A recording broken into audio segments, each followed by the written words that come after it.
This Saturday Barcelona delivered one of those memorable matches that leave any fan completely thrilled and with that feeling of pride pulsing in their chest, because the Catalan club entered the field with the mission of staying firm and strong at the top of the Spanish championship. And the most impressive thing is that the team not only managed to fulfill that objective but also delivered a performance of those that deserve to be commented on with enthusiasm, calmness and detail, showing an engaging football that makes us remember the great moments that mark the recent history of the club and that make the fans vibrate intensely with each created play, with each elaborated move and with each shot that demonstrates the technical quality of this squad that has been consolidating itself as a true force within the competition. That's why I already invite you to stay with me in this video until the end, because there's a lot of important information, good news, and even some concerns that arose and were clarified over the last few hours, in addition to tactical details that show exactly why this Barcelona is working so well under Hansi Flick's command. So follow everything with me, because today we have a complete match analysis, medical updates that brought great relief to the fans, and also a direct conversation with you to know your opinion on some themes that are generating quite a bit of debate among Barcelona fans, including questions about squad management and expectations for the rest of the season. And of course, if you like this video format in which we talk about the game, about the individual performance of each player and about the club's moment, go ahead and leave your like, because that helps me tremendously to continue bringing content like this, with dedication and always seeking the most relevant information about our Barcelona. Now entering the first most important point of the match, and which left many fans really tense, we need to talk exclusively about our midfielder Pedri, because as you know, before the match started there was already a huge discussion among fans on social media about the fact that he was in the starting lineup. After all, Pedri was returning from a recent injury and, let's face it, everyone knows how much Barcelona suffered in recent seasons precisely from losing important players for long periods, creating a true saga of absences that compromised the team's performance in crucial moments and left the fans extremely worried about the physical management of the squad. So when the information came out that Pedri would start playing, many people were divided, because although everyone recognizes that he is practically the brain of Barcelona's midfield, that player who dictates the rhythm, who connects the plays and who distributes passes with surgical precision, there is also a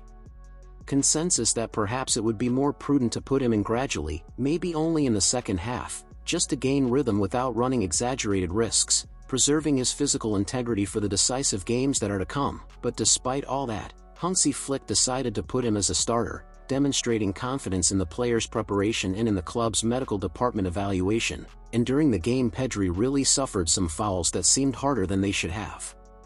been, mainly because Real Betis came with quite physical marking, trying to nullify precisely the creativity of the Catalan midfield. And what left everyone even more tense was that at the end of the match, he was clearly seen showing physical discomfort, putting his hand on his leg and making expressions that are not common for him, those expressions of pain that immediately make the fans' heart race, which lit up a real alert throughout the fans and also in the coaching staff, because nobody wanted to relive another injury drama, especially with a player as important as him, an athlete who when he's on the field makes all the difference in the team's playing pattern. However, this morning finally came the good news after all the clinical examinations performed by Barcelona's medical department, including detailed physical tests and muscular evaluations, and it was confirmed that everything is fine with Pedri, that he didn't suffer any type of new injury, and that all the discomfort he felt was a natural consequence of the match's physical effort, something common for someone who is now returning from a period away, which brought great relief to everyone who follows the team closely, because without a doubt Pedri is essential for Barcelona's midfield functioning, and having him healthy makes all the difference in the team's good performance, in the ability to create plays and to control the rhythm of matches. But it wasn't just Pedri who left the fans worried, because another player who also became a topic in recent hours was our goalkeeper Joan Garcia, who for those who don't know also recently returned from injury and was regaining rhythm as a starter, demonstrating security, quick reflexes, and an impressive ability to organize the defense even in the most tense moments, commanding his area with authority and guiding the defenders with precise shouts and gestures, showing that presence of spirit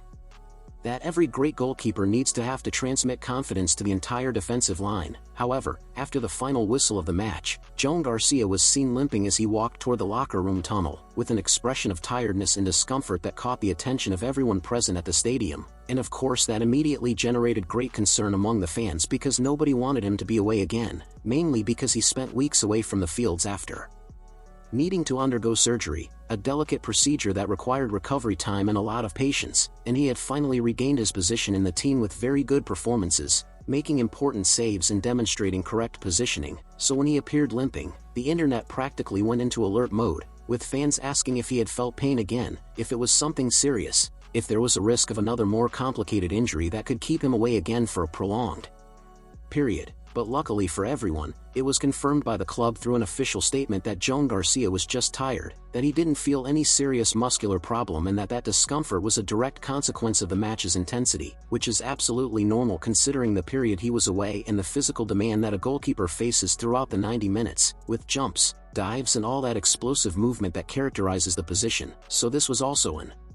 extremely positive news, because Joan Garcia today is, without discussion, Barcelona's best goalkeeper, the most reliable, the most efficient, and the one who delivers the most security to the entire defensive structure. That type of player who makes you sleep peacefully knowing he's there to defend the goal in critical moments. That's why knowing that everything is fine with him means breathing relieved once again and being able to continue confident knowing that the goalkeeper position is well resolved. Now entering the main point of the match, and perhaps the most exciting for those who are following this great phase of Barcelona, we need to talk about this absurd victory by nothing more nothing less than 5-3 against Real Betis, an opponent that had been doing a very good campaign, occupying high positions in the table and playing propositional football, and that even so couldn't contain Barcelona's offensive impetus, because the truth is that we're starting to see again that Barcelona that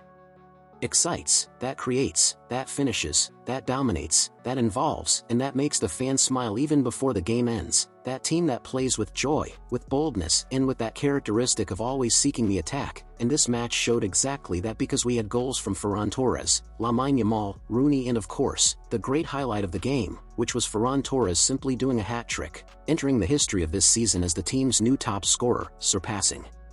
important names and even becoming the second top scorer of the entire La Liga, staying behind only Mbappe, which is impressive because Ferran Torres isn't even an absolute starter, often starting on the bench, and even so he's been delivering memorable matches, decisive goals, physical explosion, intelligent movement inside the area, and a consistency that we've perhaps never seen in him since his arrival at Barcelona, proving that when a player finds confidence and rhythm he can transform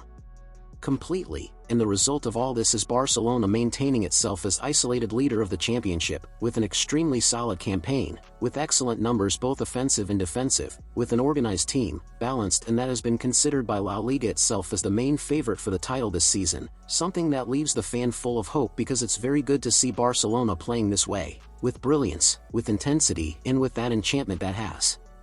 always marked the club's history, rescuing the identity that for some years seemed lost but that now returns to manifest itself in each disputed match. So facing this expressive victory in this so exciting phase that the club is living, with players finding their best moment and with the tactical scheme working harmoniously, I want to know from you, Cole fan who is watching me now, on a scale of 0 to 10, how much do you believe that Barcelona will really be La Liga champion this season? Because I particularly am feeling that this team is growing at the right moment, it's connecting, it's finding the ideal rhythm, and it's showing characteristics of a true champion, those qualities that separate a good team from a really great team. But now I want your opinion here in the comments. Tell me how confident you are and what are the main challenges we still need to overcome, because I always read everything carefully and I love knowing what the fans are thinking. And of course, I'll see you in the next video with more news and analysis about our Barcelona.